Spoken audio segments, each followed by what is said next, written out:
بسم الله الرحمن الرحيم. الحمد لله وحده، والصلاة والسلام على من لا نبي بعده ولا رسول بعده ولا معصوم بعده ولا أمة بعد أمتي ولا كتاب بعد كتابي أما بعد. انتہائی واجب الاحترام، قابل صد احترام بزرگان دین، نوجوانان اہل سنت، السلام علیکم ورحمۃ اللہ وبرکاتہ.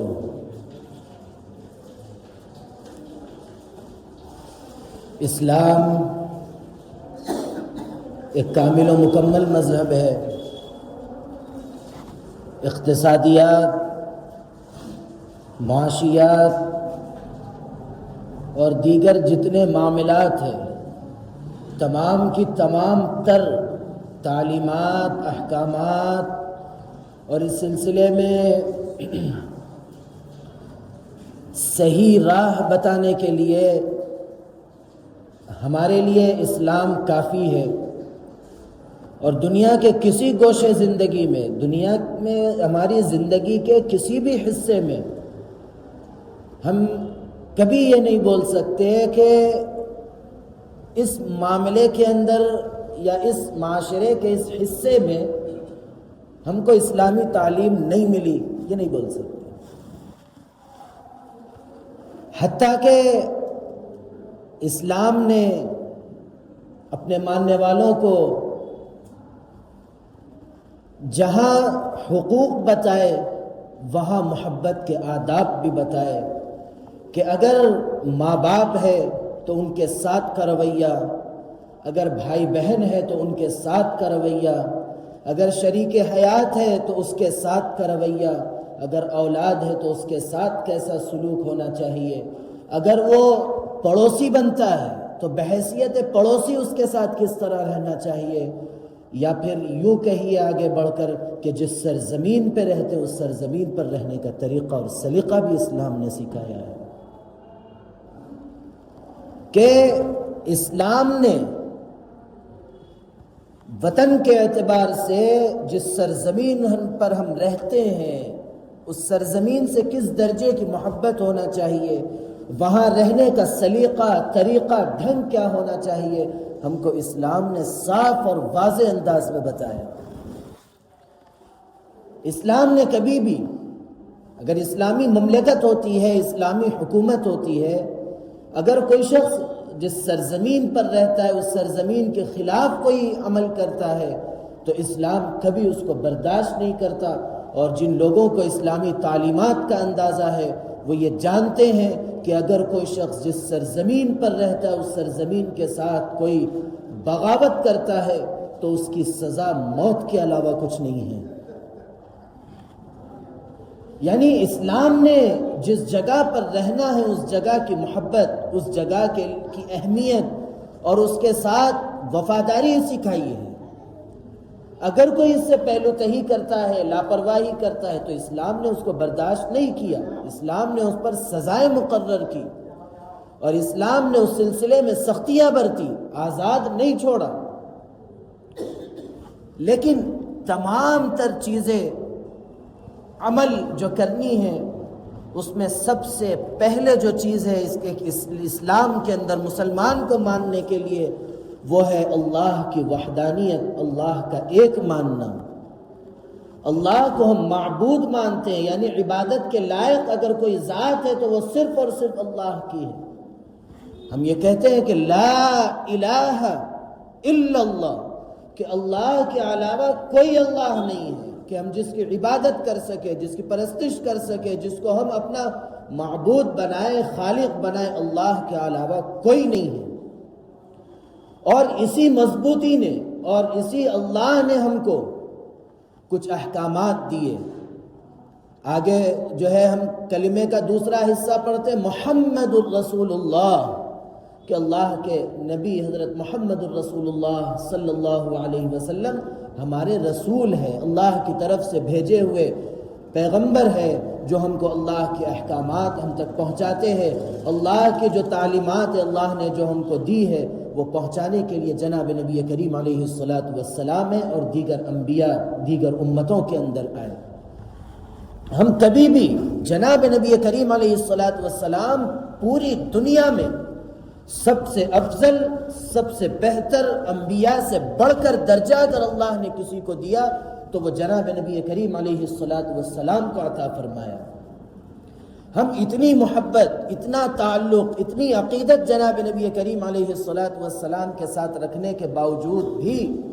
ہم اللہ کے نبی کو کبھی اللہ نہیں کہتے۔ اللہ ہے، محمد رسول اللہ صلی اللہ علیہ وسلم اللہ کے بھیجے ہوئے رسول ہے، وہ خالق معبود نہیں ہے بلکہ وہ ایک رسول ہے۔ اور پھر یہی اللہ اور اس کے رسول صلی اللہ علیہ وسلم کی طرف سے جو تعلیمات ہم کو ملی ہے، جو احکامات ہم کو ملے ہیں، ماں باپ کے ساتھ حسن سلوک، انسان کا دنیا میں آنے کے لیے جو ذریعہ ہے وہ ماں باپ ہے، جس کو اللہ نے ہمارے لیے ذریعہ بنایا کہ ہم دنیا میں آئے۔ اللہ نے ان کو اس مقام سے سرفراز فرمایا کہ جہاں اللہ رب العزت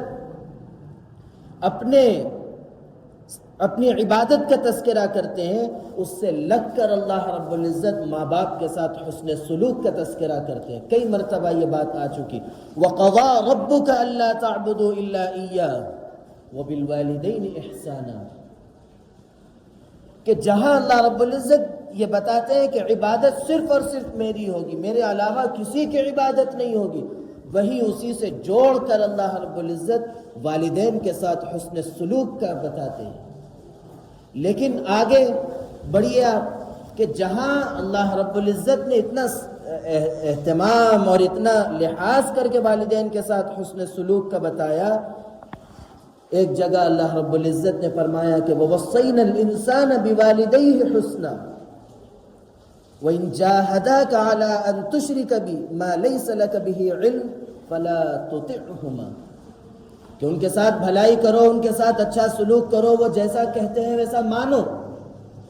لیکن جہاں پر وہ اللہ اور اس کے رسول کی نافرمانی کا حکم دے، جہاں وہ نافرمانی کے لیے کچھ باتیں کہے،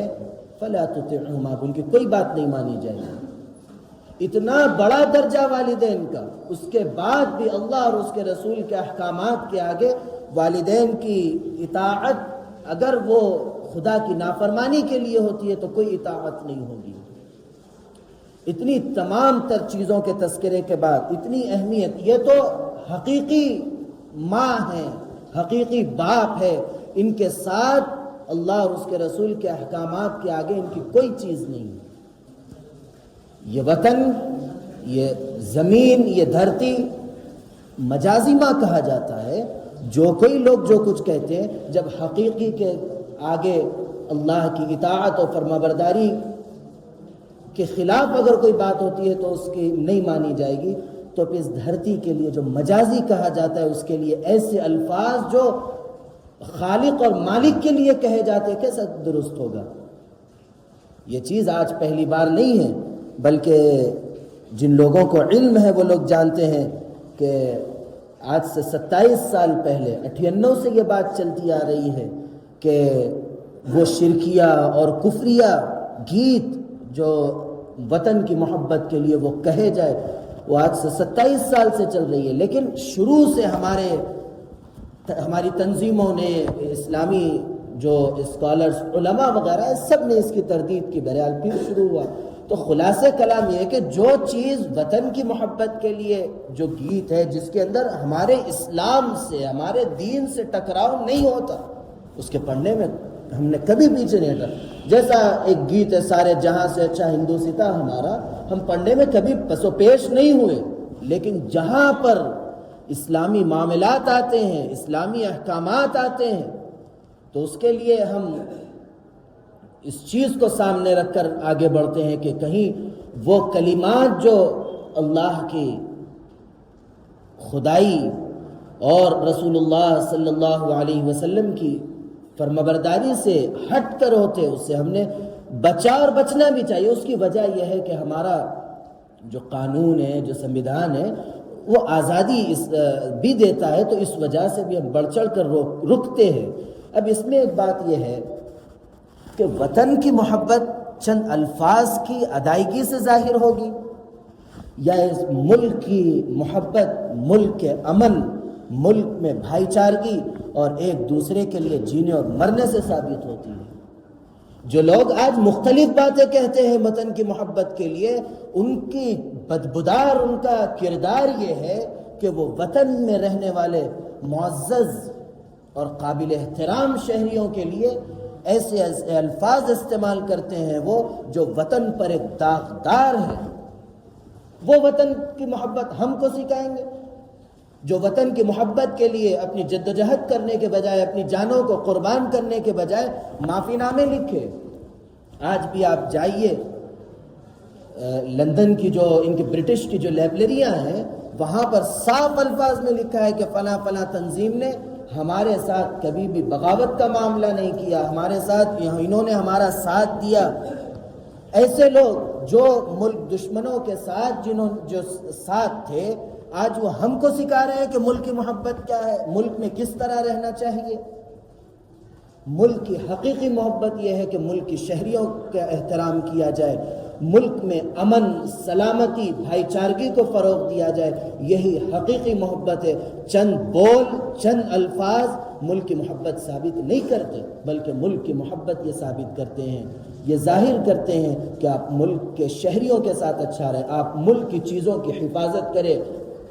ملک میں رہنے والے معزز شہریوں کے گھروں کا تحفظ، ان کے عزت کا تحفظ، ان کے ساتھ انصاف کا معاملہ کیا جائے۔ یہ ملک کی حقیقی محبت ہے،